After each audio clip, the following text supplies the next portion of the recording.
Díomh Chorja is Mishaquiva, and how lucky are we to be able to take a break and come back? Sorry, there's a lot of people in my house right now, so a lot of background noise, but I am just going to dive right into this and freestyle it a little bit. Not that I don't oh my god, my voice, hang on. Okay, I'm just going to dive straight into this. And I have no setup, no preparation, no nothing for this episode because I wanted to keep it as real and raw as possible.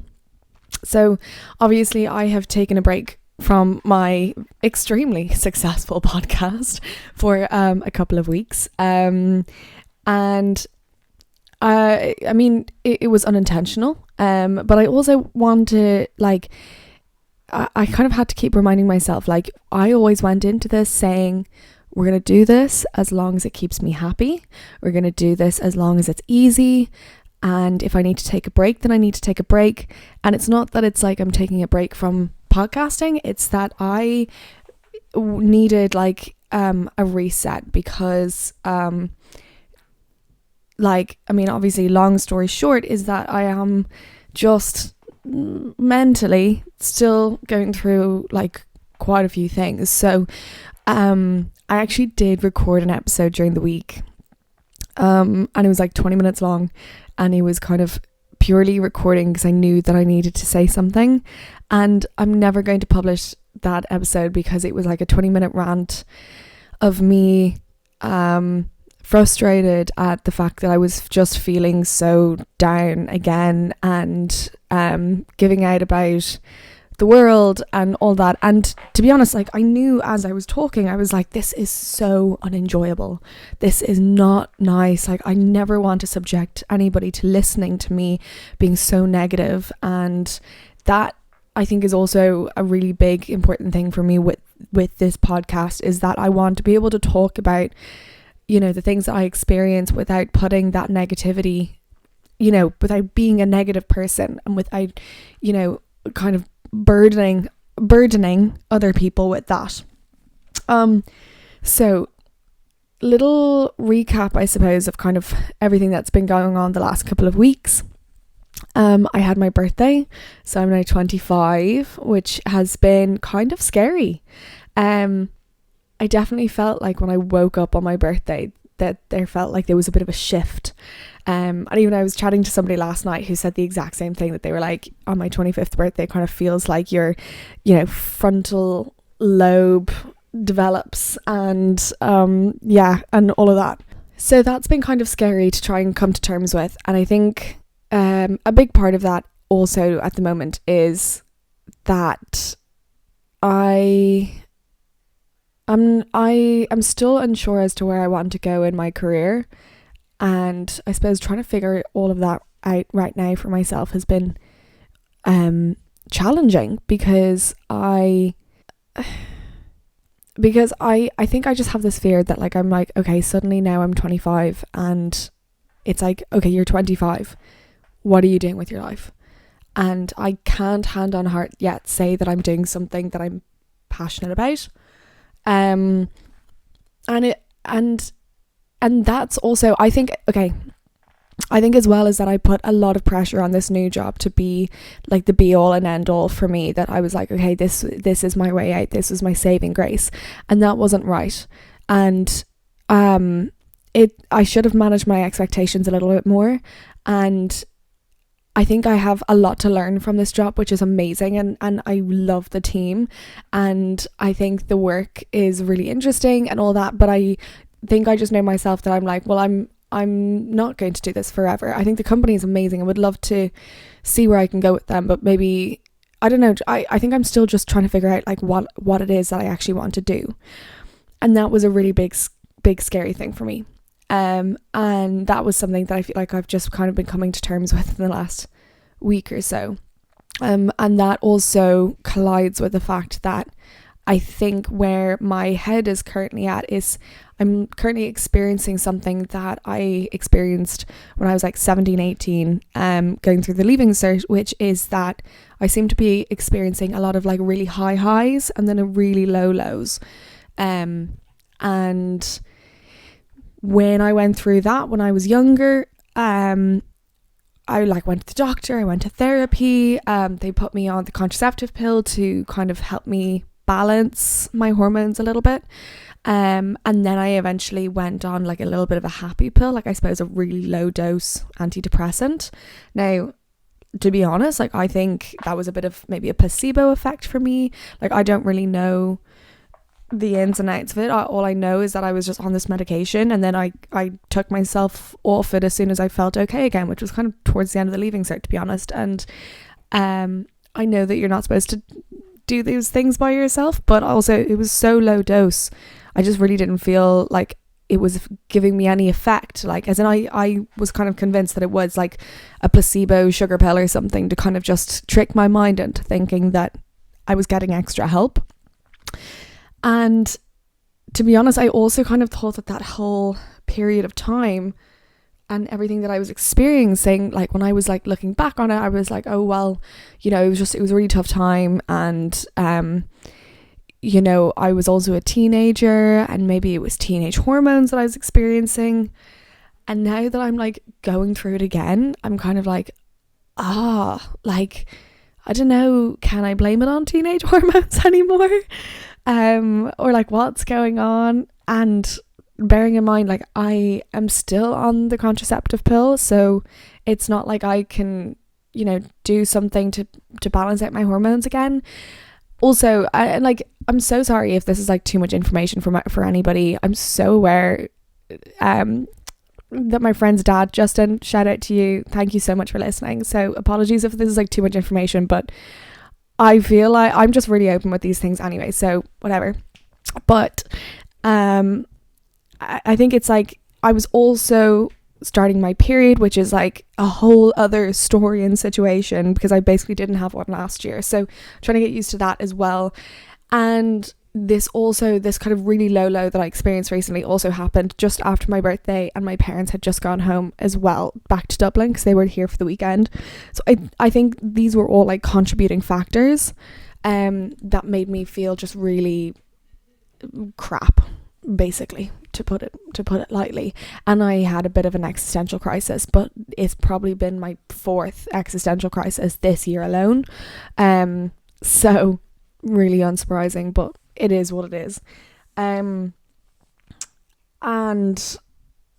yeah, it's really hard to describe how I feel in those moments, because I think I'm just in like a state of being right now that I just want to like block out all of these emotions from my head. I saw a TikTok actually the other day where it was like, do you feel this, and this? And I was like, I do. And it was like, your nervous system is under a functional freeze. And I was like, what? And he's like, it basically means that you are still functioning in day to day, but your nervous system has been and still is having a complete breakdown, and you shouldn't be functioning.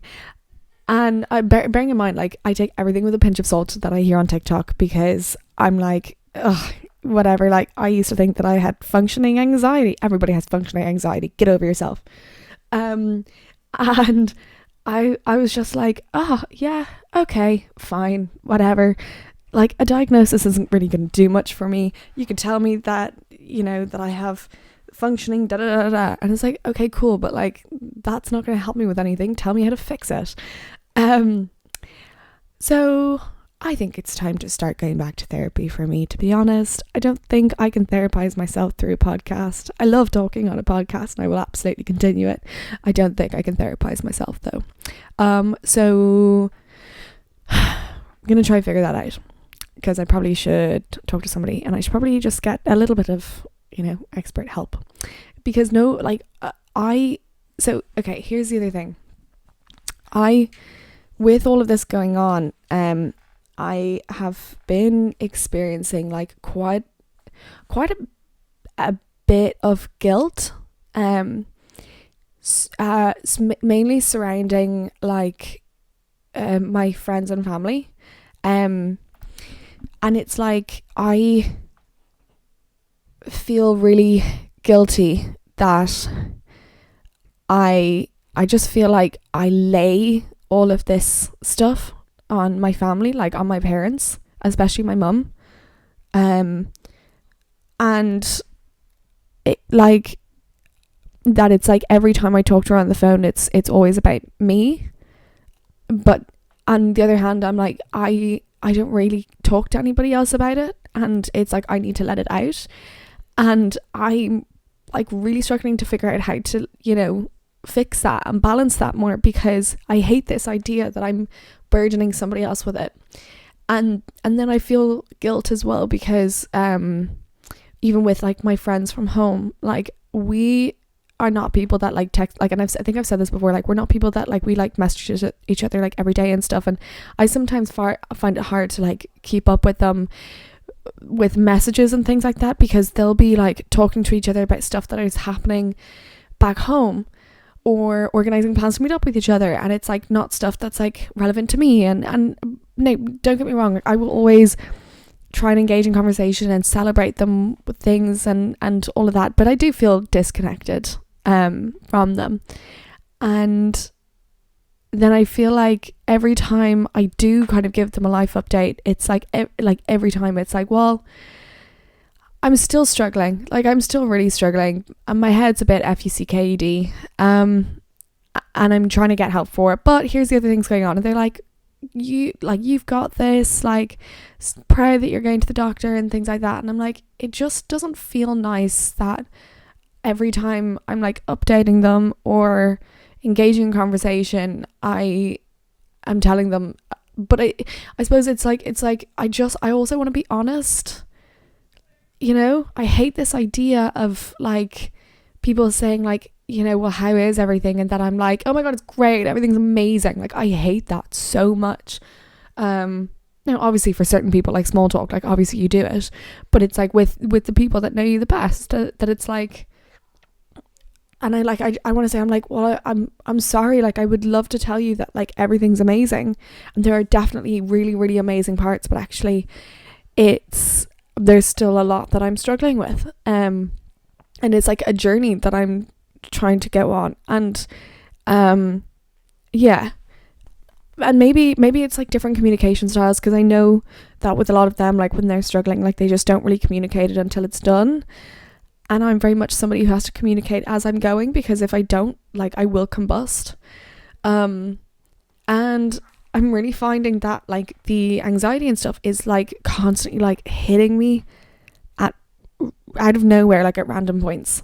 So yesterday, for example, like I went to Richmond to go for a run, and I don't know why, but like I just felt like sick in my stomach, like as I was going and then on the run, and I was just really anxious and like not feeling it. And the aim was to do 5 kilometers. I ended up doing 4, but only running for like 2.5 or 3 of them. And I felt like really not great about that. Also, I have this fear in me right now that I'm just like not going to lose weight. Like, I just don't really like the look of myself right now, and I just have this fear that I'm not going to lose weight. But I also bought Shake Shack on my way home from the pub last night. Wait, let me like break down this mindset that I have for this. Sorry to like go off on a tangent, but I just feel like this is something that I want to break down a little bit. So, also, trigger warning. This is a trigger warning actually for anybody eating disorders and all of that. So please just be aware. I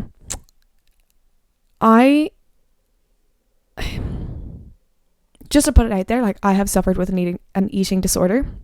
I think I'm currently suffering with a little bit of the opposite right now, where it's not that I'm restricting. I think I have a problem with food noise and with binge eating. And I think that is something that like I've kind of always struggled with since I was really, really young. Like there was always a joke that I was always on a seafood diet, like seafood and eat it. And I am really trying to be super conscious about that right now. And I think it all kind of stemmed from when I was working in like the bakery and everything last year, and just like wasn't doing groceries and just trying to literally just get meals on the go and all of this sort of stuff. And then also now that I'm back kind of like training in the gym and stuff, like I'm like, well, I need to make sure that I'm properly fueled, because I want to lose weight and get toned in a much more sustainable way. But I'm finding that really difficult, that mindset to be really difficult, because I feel like I'm blindly navigating it a little bit and not sure if what I'm doing is correct. Like I'm eating a lot of like whole foods and, you know, like vegetables and protein and beans and like very little like processed foods. But sometimes I feel like I'm just eating a lot. And part of that is like when I'm like in the office and stuff, and I think part of maybe like my anxiety and things like that is that I'm just really fidgety, and I'm constantly thinking about, okay, well, what can I do? And my work isn't enough, you know, sometimes to switch my brain off from that, if that makes sense. Like there are definitely things that I can like, you know, that I get so invested in, but it's so mentally taxing on my brain that I don't think about food.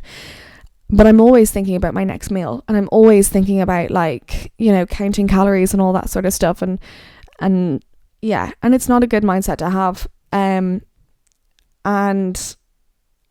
Yeah, I don't really know how to describe it, but there's like things like last night, for example. Well, to be fair, I was like, you know, I never get takeout, and I'd had like a sort of dinner, but I was like, I want to try Shake Shack. I've never had it, and it was delicious, and I loved it, and I was like, meh, wasn't really worth the 20 quid though that I spent on it, which is like a lot for a takeout, but I was glad to have tried it, and I think it's just that I have to. So, and this like ties back to everything, is I have to stop being so hard on myself, of like, that was okay that you got a takeout, and I'm about to go for a 5k run with my friend, and like you're allowed, like if you eat like in an 80-20 split, like 80% good foods, healthy whole foods, and then 20% you can indulge a little bit, you know, that's okay. And it's like trying to stop being so hard on myself. But then also on the other hand is that there has been so many days, especially this week, where I just make too much of a portion because my eyes are bigger than my stomach, and then I eat it and I feel horrible, and I'm like, well, why did you do that? But it could be like, it's like fine, good things like porridge, you know, like I love porridge. I'm going through such a big porridge phase, and like with like loads of, and I'm just loading it up with like fruit and nuts and like, you know, seeds and like a bit of jam and things, and it's like, okay, well, that all sounds really good. No, it is, but it's a huge portion. Like if you were to break it down calorically, like it would be insane. And like if you were to look at the macros, like I don't even want to know, you know, from the fruit and everything, like how much sugar was in there, or, you know, even how much protein am I consuming. Like I'm trying to get loads of fiber right now, you know.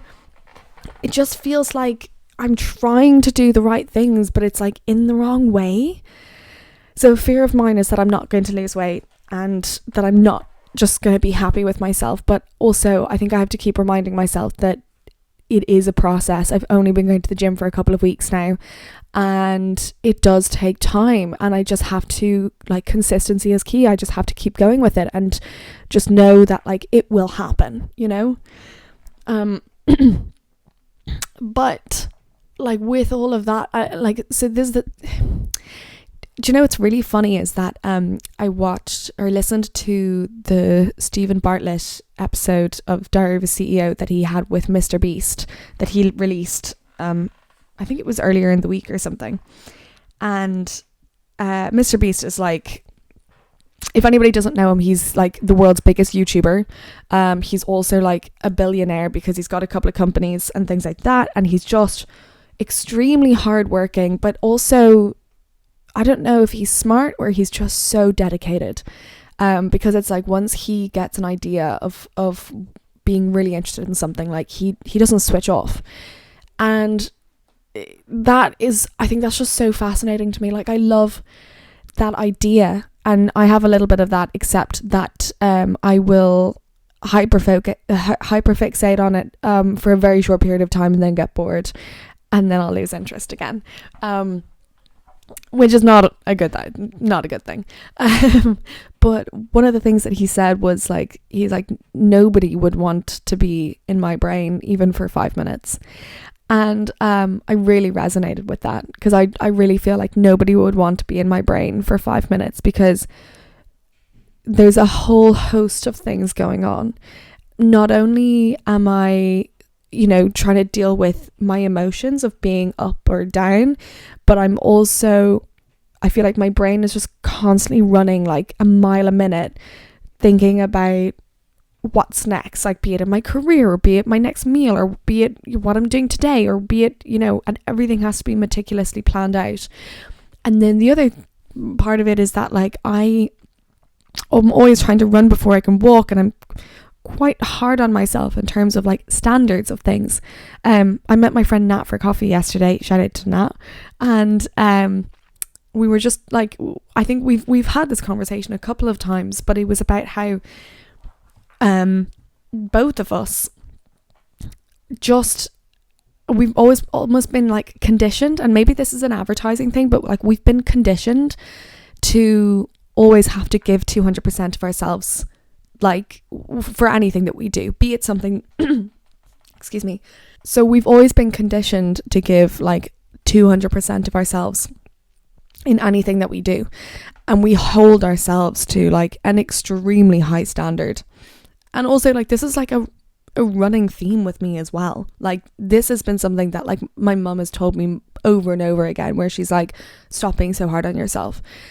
And it's something as simple as like, I remember, you know, even a couple of weeks ago saying, oh my God, I'm feeling like really overwhelmed, and like I've got imposter syndrome at work and stuff. And she's like, you've only been there a couple of weeks. Like, will you calm down? Like, this is normal. This is natural. Like, you're supposed to feel like this. And I like, it's so funny is like I'm so aware that I'm really hard on myself, but I just don't know how to change that. Like, to be really honest, like I just genuinely like, also I think there's a part of me that like doesn't want to change it, because if I'm not hard on myself, then I'm just going to lose it all.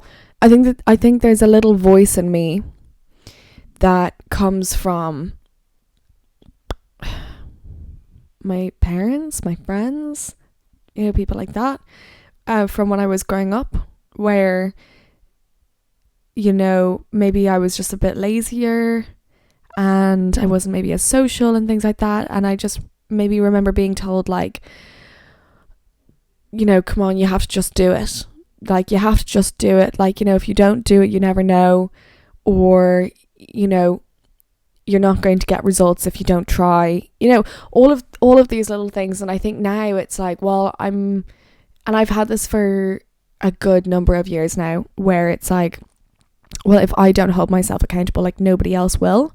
So that's why I'm so hard on myself. And I expect big things from myself. Like, I have a plan as to what my life is going to look like and what it should look like. And I'm not going to get that unless I am really strict with myself, you know, and that I work towards exactly what it is that I want.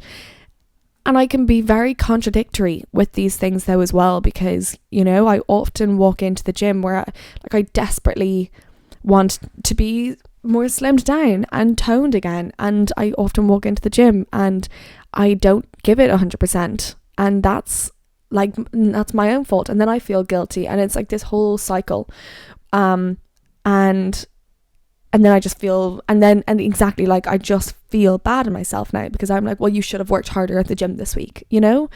And it's such a toxic mindset. It's so toxic, and I just beg of anybody else not to adopt this. But this is what I'm saying, is that, like, you would not want to be in my head for 5 minutes. Like, it is just, I feel like, a really intense place to be.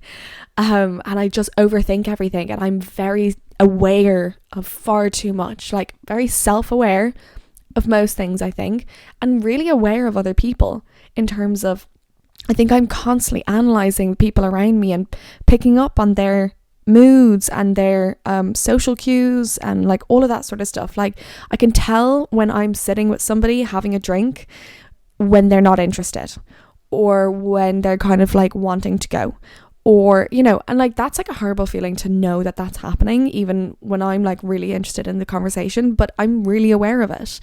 Or I'm really aware of like when it, you know, and maybe this is an everyone thing, but I think I'm just hyper focused on everybody else around me, and I feel like I try and adapt myself to then work to what they want or need. to make other people happy. And there we go, people pleaser. Who would have thought? She is a people pleaser.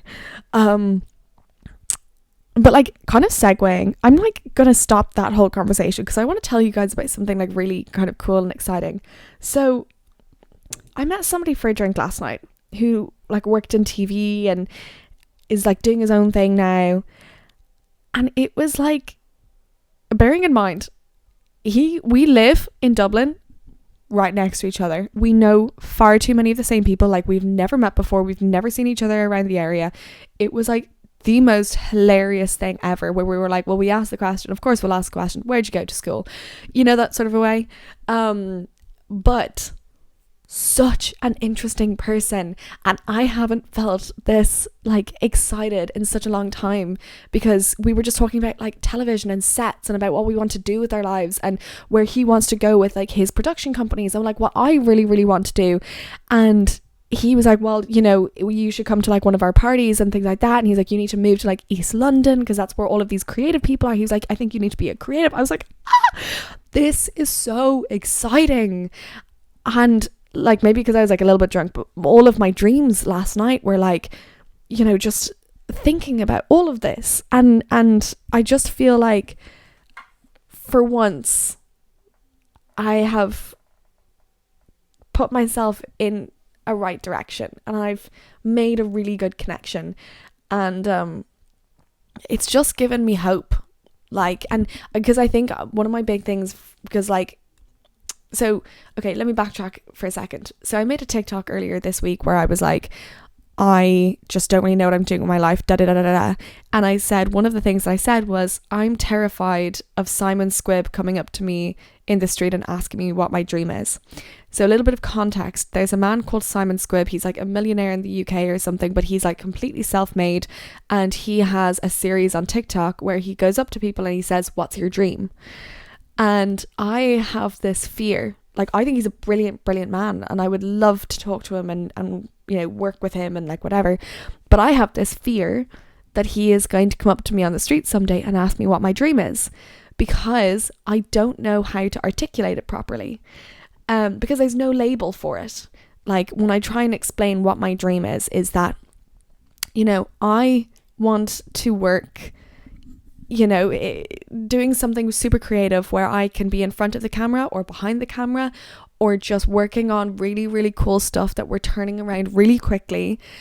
You know, working maybe with like a small startup production company that it's like very much like, okay, we get a brief in one day and we turn it around the next day. Or another dream is that like I could be working in a newsroom for, you know, a daytime news show, very like, you know, Bridget Jones-esque. Or there's a film that I love called Morning Glory that I really want to rewatch today, because it's like the busyness and the buzziness of, okay, well, we have to deliver something by 12 o'clock tomorrow, and we have 24 hours to get the schedule together, to get people booked, to get the material that we're going to talk about. And it's just constant like loop, and I'm like, that's so exciting. Like, I love that, like that. And it's just such like so rewarding. And I think I've realized that because like in advertising, you could be working on one campaign for like 9 months before it ever sees the light of day. And it's that drawn out, oh my God, there's somebody in the garden opposite me looking at me. But it's that like drawn out process that kills me and kills my creativity. Not that I'm the one being creative, but like it just is like exhausting. So to go back then, oh my God, where was I going with this? Oh, that's so annoying. I can't remember what my point was with this. I think it was basically that like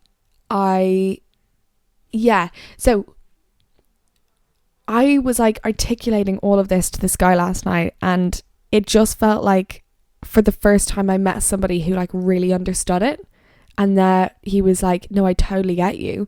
And he was like, I think, you know, you sound like you'd be really good, you'd really enjoy this and this, or you need to meet, like, I was like, I just want to meet more people. And he was like, I totally get you, like I had that same thing. And I mean, I would love to kind of just like see where it goes. I would love to like see him more and meet his friends and work with him. And I don't know what's going to happen, but it just felt like I just made a really good connection and I'm like really excited about it. But I'm like touching wood, fingers crossed. Like I would just love for a little bit of like hope and like a little bit of like, okay, cool, I get to be around people that do exactly what I want to be involved in, and or I get to work on stuff that I really want to be involved in. And yeah, gosh, I don't really know what else to talk about. I feel like I'm so talked out of it. And I completely understand that this has been like the biggest ramble and mishmash of thoughts, so I must only apologize, and I promise that the next episode will be slightly more structured. But for now, that is literally all I have to give. So thank you so much. I love you, and I'll see you soon. Mwah.